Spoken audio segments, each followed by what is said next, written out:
Hey guys, recently I posted my third ever Q&A video, and unlike my first two, in this one it got enough questions to justify another Q&A within the first day of posting it.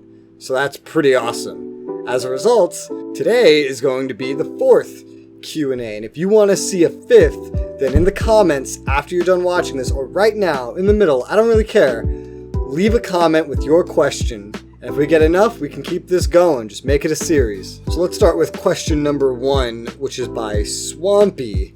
How much alcohol is consumed in your household, and who has the most alcohol tolerance? Well, on the tolerance note, I could tell you it's definitely not me. It's going to be either Matt9 or Wife9. I'm not sure because Matt9, maybe it's between Matt9 and Butter.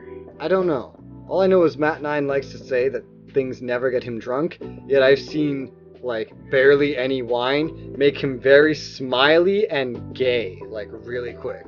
How much alcohol is consumed in the house in general between the four of us? It depends on the month, I guess, if I host any drunk streams or not.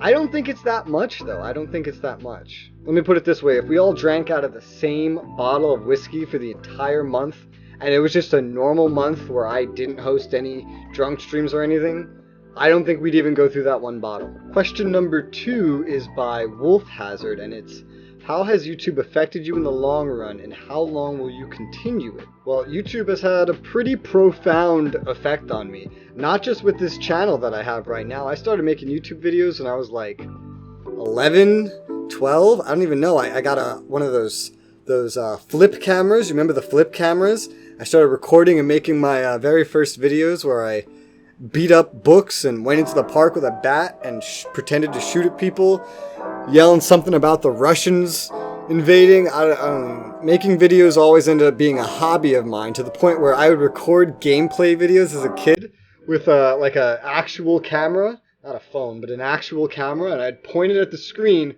like this, right? While I was playing the game with my other hand. It only worked on games where you could play with one hand, but this was the dedication. I recorded games like this before I ended up getting Fraps. Remember when Fraps was the best thing you could get? I ended up having a couple YouTube channels, but this is definitely my most successful one, and my most long-lasting one, I would probably say. And this one's had the largest effect on me by far out of all of them. The way this one's affected me is it's turned YouTube into my job, YouTube and Twitch. As for how long I'll continue it, I mean, I don't know. Until YouTube stops existing, until I stop existing, until I win the lottery, I don't know. I don't even play the lottery. But basically, YouTube is my job right now, and it's fun. It's fun to make videos. Maybe not the videos people want to see. Like, I don't have fun making VR chat videos. That's why I'm posting this video today instead of a VR chat video. I hate VR chat.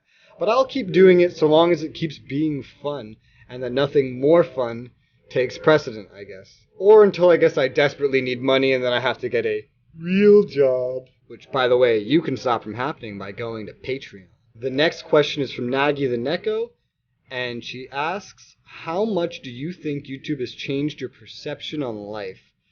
My perception on life? Directly, I wouldn't say it's changed my perception on life at all. Maybe indirectly, things that it has led to have changed my perception on life, but YouTube itself definitely hasn't.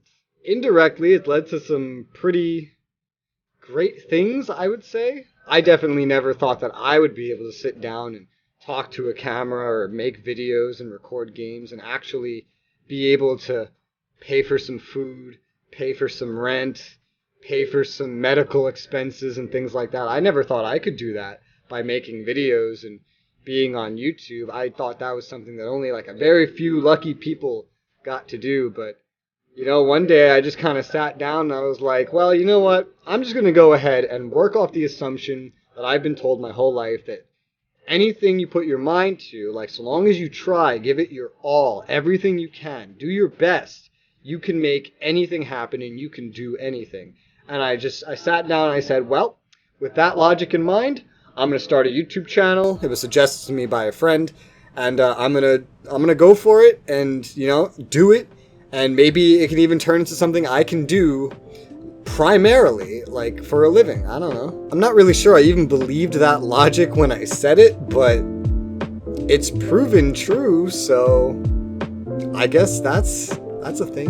Mitchie D asks, what is your general life philosophy? Oh, I guess now I could say, number one, do what you want to, so long as you give it your all, because you can do it. I've seen it now. I guess I've kind of proven that to myself, so I believe that to be true. Treat people as they treat you, not the other way around. There's too many people out there that go around treating other people the way they want to be treated, looking for their own reflections in other people.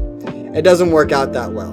What works out better is to reflect how other people treat you. Because people that treat you well, they're going to love their reflection.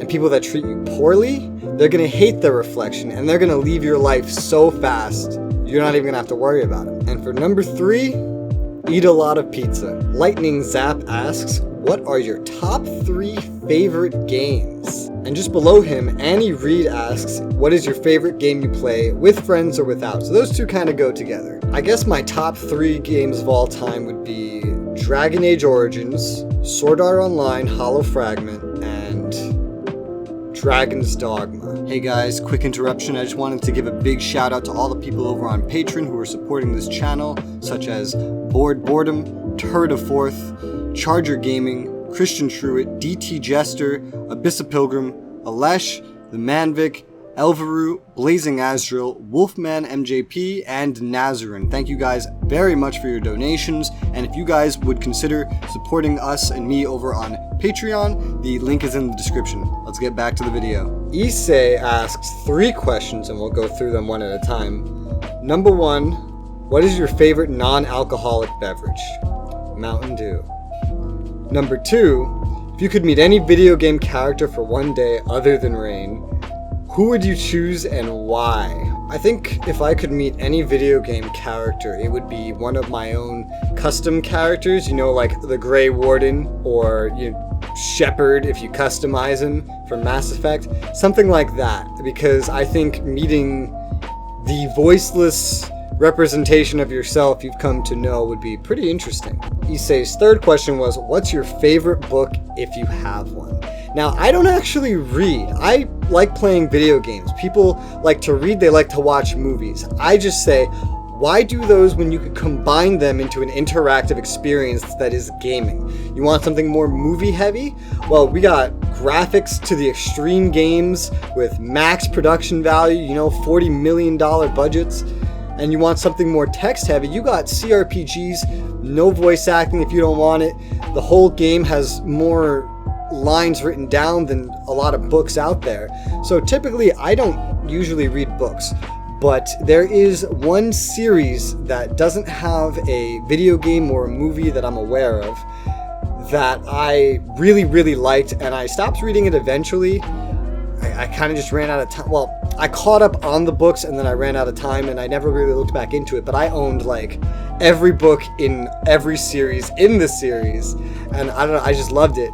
And some of you might know it's more of a childlike series, but if I had the books in front of me right now, not right now, but like currently, I know that I would reread them, and that would be the Warriors series.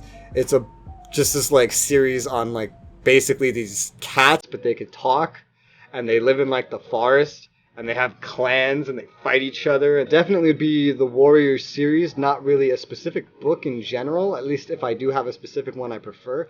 I can't remember it. I know I preferred the earlier ones more than the later ones, because it's just something you see the initial characters leave the story, and it just doesn't feel the same. It was still good though. I loved it. But I guess the earlier ones were my favorite with the original main protagonist. And that's all the questions for this one. So, again, if you want to have your own questions answered in a video, leave them in the comments below. And I guess I'll see you guys next time. So thank you very much for watching. Bye-bye.